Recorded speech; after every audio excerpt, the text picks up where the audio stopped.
Shinano was an aircraft carrier built by the Imperial Japanese Navy during World War II, the largest such built up to the time. Laid down in May 1940 as the third of the Yamato-class battleships, Shinano's partially complete hull was ordered to be converted to a carrier following Japan's disastrous loss of 4 fleet carriers at the Battle of Midway in mid-1942. Her conversion was still not finished in November 1944 when she was ordered to sail from the Yokosuka Naval Arsenal to Kure Naval Base to complete fitting out and transfer a load of 50 Yokosuka MXY7 Ohka rocket-propelled kamikaze flying bombs. Hastily dispatched, she had an inexperienced crew and serious design and construction flaws, lacked adequate pumps and fire control systems, and did not even carry a single carrier aircraft. She was sunk en route 10 days after commissioning, on the 29th of November 1944, by 4 torpedoes from the U.S. Navy submarine Archfish. Over 1,000 sailors and civilians were rescued and 1,435 were lost, including her captain. She remains the largest warship ever sunk by a submarine. Design and description: one of 2 additional Yamato-class battleships ordered as part of the 4th Naval Armaments Supplement Program of 1939. Shinano was named after the old province of Shinano, following the Japanese ship naming conventions for battleships. She was laid down on the 4th of May 1940 at the Yokosuka Naval Arsenal to a modified Yamato-class design. Her armor would be 10 to 20 millimeters thinner than that of the earlier ships, as it had proved to be thicker than it needed to be for the desired level of protection, and her heavy anti-aircraft guns would be the new 65 caliber 10 cm Type 98 dual-purpose gun, as it had superior ballistic characteristics and a higher rate of fire than the 40 caliber 12.7 cm Type 89 guns used by her half-sisters. Construction and conversion: as with Shinano's half-sisters Yamato and Musashi, the new ship's existence was kept a closely guarded secret. A tall fence was erected on 3 sides of the graving dock, and those working on the conversion were confined to the yard compound. Serious punishment, up to and including death, awaited any worker who mentioned the new ship. As a result, Shinano was the only major warship built in the 20th century to have avoided being officially photographed during its construction. The ship is only known to have been photographed twice. On the 1st of November 1944, by a Boeing B-29 Superfortress reconnaissance aircraft from an altitude of 9,800 meters, and 10 days later, by a civilian photographer aboard a harbor tug during Shinano's initial sea trials in Tokyo Bay. In December 1941, construction on Shinano's hull was temporarily suspended to allow the IJN time to decide what to do with the ship. She was not expected to be completed until 1945, and the sinking of the British capital ships Prince of Wales and Repulse by IJN bombers had called into question the viability of battleships in the war. The Navy also wanted to make the large dry dock in which the ship was being built available, which required either scrapping the portion already completed or finishing it enough to launch it and clear the dry dock. The IJN decided on the latter, albeit with a reduced workforce which was expected to be able to launch the ship in 1 year. In the month following the disastrous loss of 4 fleet carriers at the June 1942 Battle of Midway, the IJN ordered the ship's unfinished hull converted into an aircraft carrier. Her hull was only 45% complete by that time, with structural work complete up to the lower deck deck and most of her machinery installed. The main deck, lower side armor, and upper side armor around the ship's magazines had been completely installed, and the forward barbades for the main guns were also nearly finished. The Navy decided that Shinano would become a heavily armored support carrier, carrying reserve aircraft, fuel and ordnance in support of other carriers, rather than a fleet carrier. As completed, Shinano had a length of 265.8 meters overall, a beam of 36.3 meters and a draft of 10.3 meters. She displaced 65,800 metric tons at standard load, 69,151 metric tons at normal load and 73,000 metric tons at full load. Shinano was the largest aircraft carrier yet built, a record she held until the 81,000 metric ton US Forrestal was launched in 1954. She was designed for a crew of 2,400 officers and enlisted men. Machinery: Shinano's machinery was identical to that of her half-sisters. The ships were fitted with 4-geared steam turbine sets with a total of 150,000 shaft horsepower, each driving one propeller shaft, using steam provided by 12 Camp-on water tube boilers. The ships had a designed speed of 27 knots, but Shinano never conducted full-speed sea trials, so her actual performance is unknown. She carried 9,047 metric tons of fuel oil, which gave her an estimated range of 10,000 nautical miles at 18 knots.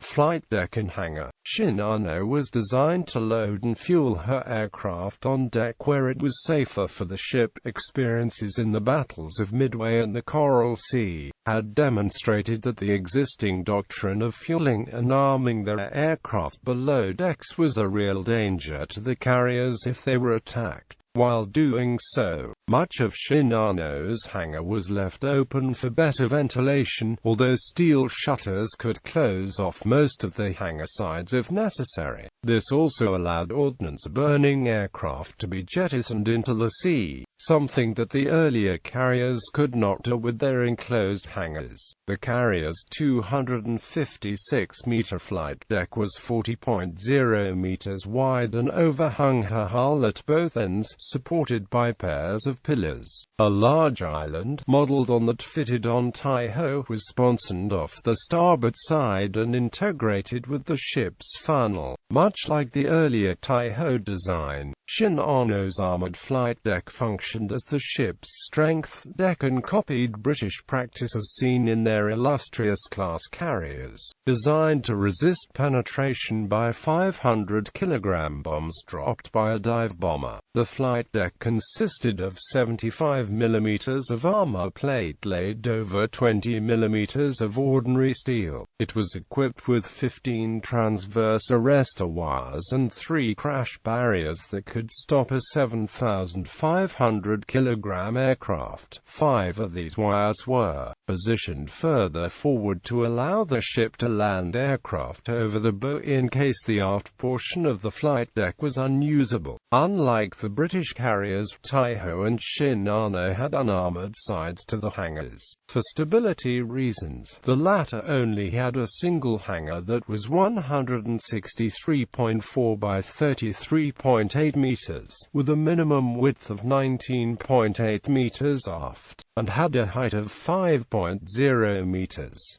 The forward area of the hangar was dedicated to maintenance and storage facilities. Aircraft were transported between the hangar and the flight deck by 2 elevators, one at each end of the hangar on the centerline of the flight deck. The larger of the two measured 15.0 by 14.0 meters. They were capable of lifting aircraft weighing up to 7,500 kilograms.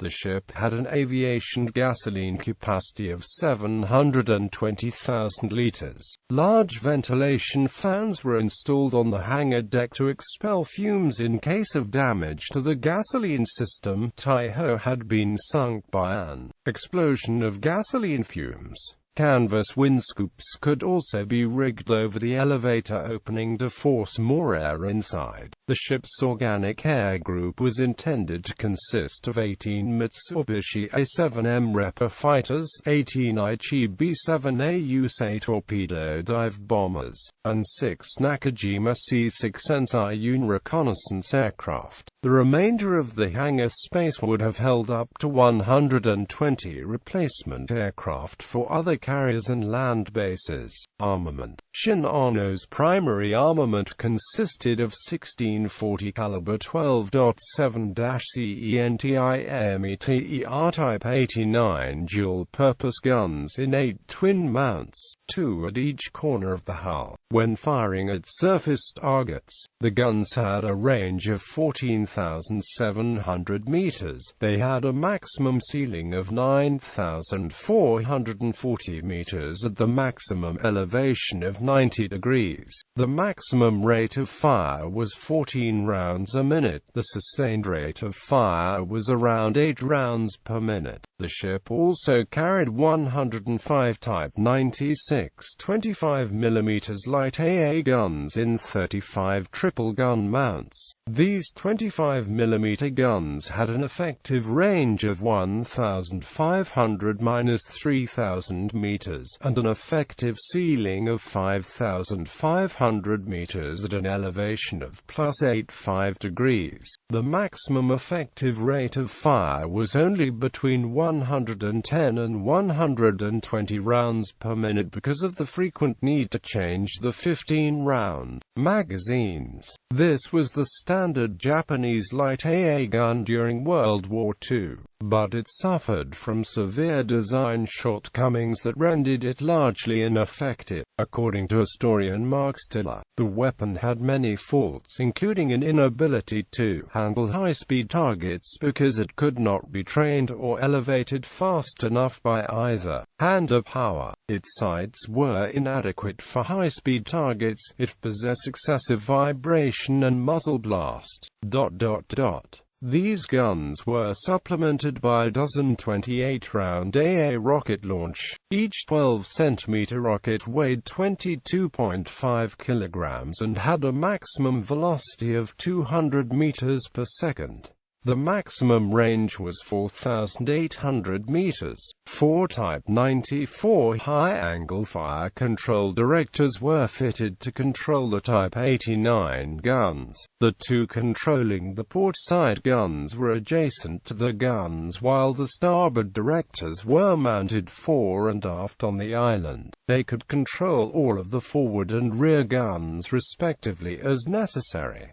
Type 22 and Type 13 air search radars may have been fitted. Armor. The ship's original waterline armor belt thickness of 400 mm was only retained where it had already been installed abreast the magazines, and reduced to 160 mm elsewhere. Below it was a strake of armor that tapered in thickness from 200 mm to 75 mm at its bottom edge. The flat portion of the armor deck over the machinery and magazine spaces, ranging from 100 to 190 mm, was retained, and the sloped portion that angled downward towards the bottom of the main armor belt was 230 mm thick. Large external anti-torpedo bulges below the waterline provided the main defense against torpedoes. Backed up by an armored bulkhead extending down from the belt armor, the bulkhead was intended to prevent splinters from piercing the main hull and, though not watertight, was backed by a second one which was. The joint between the upper and lower armor belts was weak and proved to be a serious problem when struck by torpedoes. Even though Shinano's of gas tanks were protected by armor that could resist a 155 mm shell, the IJN attempted to isolate the tanks from the rest of the ship with a cofferdam. However, the investigation into the loss of Taiho had revealed that her gas tanks had sprung leaks after she was torpedoed. The resulting fumes then penetrated the cofferdam and exploded. Therefore, the IJN thought it prudent to fill the empty spaces between the tanks and the cofferdam with 2,400 metric tons of concrete to prevent any fumes from escaping. Launching. The ship was originally scheduled for completion in April 1945, but construction was expedited after the defeat at the Battle of the Philippine Sea in June 1944, as the IJN anticipated that the United States would now be able to bomb Japan with long-range aircraft from bases in the Mariana Islands. The builder was unable to increase the number of workers on Shinano and could not meet the new deadline of October. Even so, the pressure to finish as quickly as possible led to poor workmanship by the workforce. Shinano's launch on the 8th of October 1944, with Captain Toshio Abe in command, was marred by what's considered an elopement accident. During the floating out procedure, one of the caissons at the end of the dock unexpectedly lifted as the water rose to the level of the harbor. The sudden inrush of water into the graving dock pushed the carrier into the forward end, damaging the bow structure below the waterline and requiring repairs in dry dock. These were completed by the 26th of October. Commissioning and sinking. Departure from Yokosuka. On the 19th of November 1944, Shinano was formally commissioned at Yokosuka, having spent the previous 2 weeks fitting out and performing sea trials. Worried about her safety after U.S. reconnaissance bomber flyover, the Navy General Staff ordered Shinano to depart for Kure by no later than the 28th of November, where the remainder of her fitting out would take place. Abe asked for a delay in the sailing date as the majority of her watertight doors had yet to be installed. The compartment air tests had not been conducted, and many holes in the compartment bulkheads for electrical cables, ventilation ducts and pipes had not been sealed. Importantly, fire mains and bailing systems lacked pumps and were inoperable, even though most of the crew had seagoing experience. They lacked training in the portable pumps on board. The escorting destroyers Isakaze, Yukokaze and Kamikaze had just returned from the Battle of Leyte Gulf and required more than 3 days to conduct repairs and to allow the crews to recuperate. Abe's request was denied, and Shinano departed as scheduled with the escorting destroyers at 1800 on the 28th of November. Abe commanded a crew of 2,175 officers and men. Also on board were 300 shipyard workers and 40 civilian employees. Watertight doors and hatches were left open for ease of access to machinery spaces, as were some manholes in the double and triple-bottomed hull. Abe preferred a daylight passage, since it would have allowed him extra time to train his crew and given the destroyer crews time to rest. However, he was forced to make a nighttime run when he learned the Navy General Staff could not provide air support. Shinano carried 6 Shinyo suicide boats and 50 OK suicide flying bombs. Her other aircraft were not planned to come aboard until later. Her orders were to go to Kure, where she would complete fitting out and then deliver the kamikaze craft to the Philippines and Okinawa. Traveling at an average speed of 20 knots, she needed 16 hours to cover the 300 miles to Kure. As a measure of how important Shinano was to the Naval Command, Abe was slated for promotion to Rear Admiral once its fitting out was complete. Attack to 2048, the American submarine Archfish, commanded by Commander Joseph F. Enright, picked up Shinano and her escorts on her radar and pursued them on a parallel course. Over an hour and a half earlier, Shinano had detected the submarine's radar. Normally, Shinano would have been able to outrun Archfish, but the zigzagging movement of the carrier and her escorts, intended to avoid submarine attack, inadvertently turned the task group back into the sub's path on several occasions. At 22:45, the carrier's lookout spotted Archfish on the surface and Isakaza broke formation against orders to investigate. Abe ordered the destroyer to return to the formation without attacking because he believed that the submarine was part of an American wolf pack and that Archfish was being used as a decoy to lure away one of the escorts to allow the rest of the pack a clear shot at Shinano. He ordered his ships to turn away from the submarine with the expectation of outrunning it, counting on his 2-knot margin of speed over the submarine. Around 23:22, the carrier was forced to reduce speed to 18 knots, the same speed as Archfish, to prevent damage to the propeller shaft when a bearing overheated. At 2:56 on the 29th of November, Shinano turned to the southwest and headed straight for Archfish. 8 minutes later, Archfish turned east and submerged in preparation to attack. Enright ordered his torpedoes set for a depth of 10 feet in case they ran deeper than set. He also intended to increase the chances of capsizing the ship by punching holes higher up in the hull. A few minutes later, she turned south, exposing her entire side to Archfish, nearly ideal firing situation for a submarine. The escorting destroyer on that side passed right over Archfish without detecting her. At 3:15, Archfish fired 6 torpedoes before diving to 400 feet to escape a depth charge attack from the escorts. 4 struck the Shinano at an average depth of 4.27 meters. The first hit towards the stern, flooding refrigerated storage compartments and one of the empty aviation gasoline storage tanks, and killing many of the sleeping engineering personnel in the compartments above. The second hit the compartment where the starboard outboard propeller shaft entered the hull and flooded the outboard engine room. The third hit further forward, flooding the No. 3 boiler room and killing every man on watch.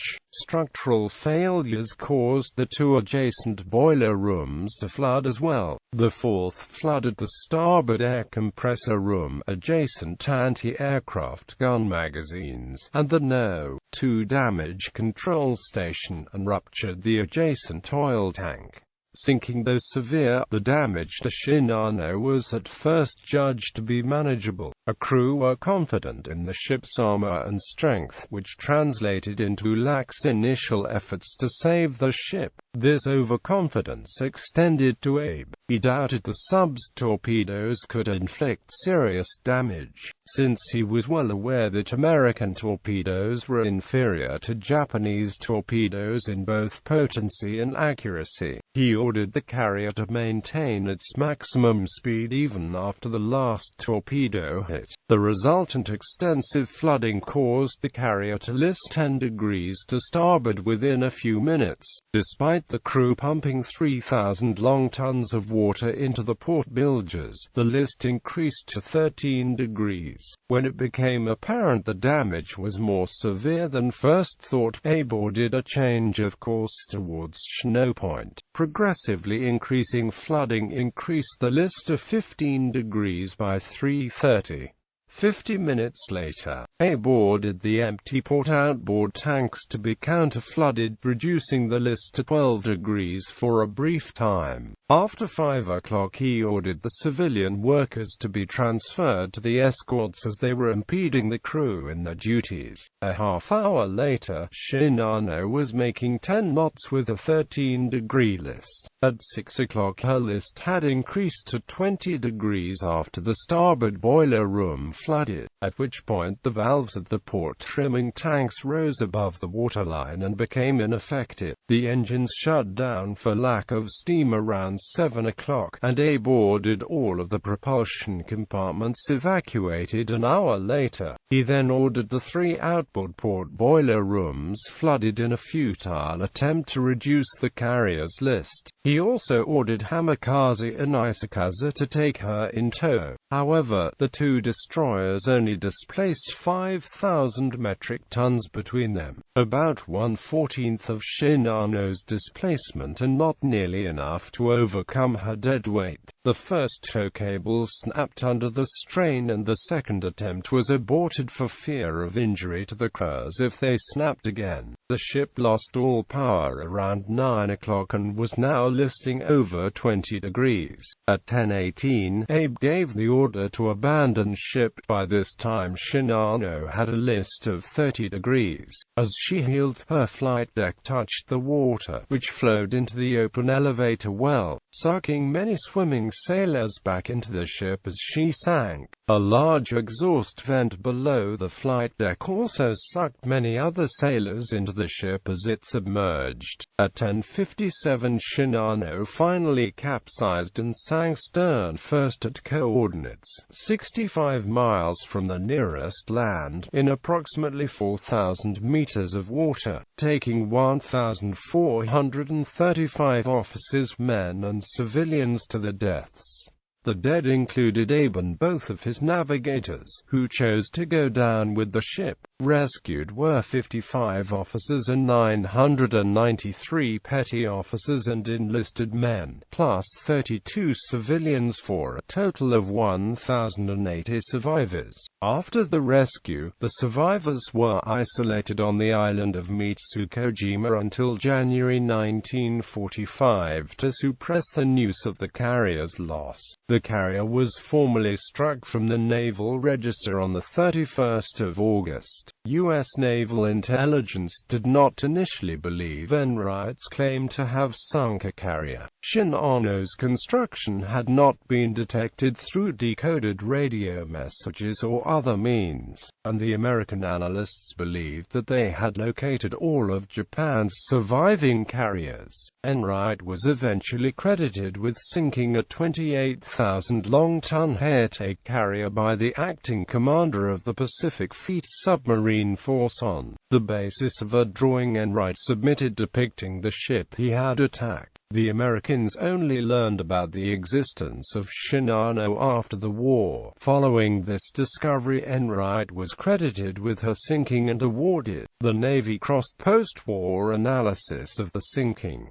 Post-war analysis by the U.S. Naval Technical Mission to Japan noted that Shinano had serious design flaws. Specifically, the joint between the waterline armor belt on the upper hull and the anti-torpedo bulge on the underwater portion was poorly designed. Archer fissures. Torpedoes all exploded along this joint. The force of the torpedo explosions also dislodged an I-beam in one of the boiler rooms, which punched a hole into another boiler room. In addition, the failure to test for water tightness in each compartment played a role, as potential leaks could not be found and patched before Shinano put to sea. The executive officer blamed the large amount of water that entered the ship on the failure to air test the compartments for leaks. He reported hearing air rushing through gaps in the watertight doors just minutes after the last torpedo hit, a sign that seawater was rapidly entering the ship, proving the doors were unseaworthy.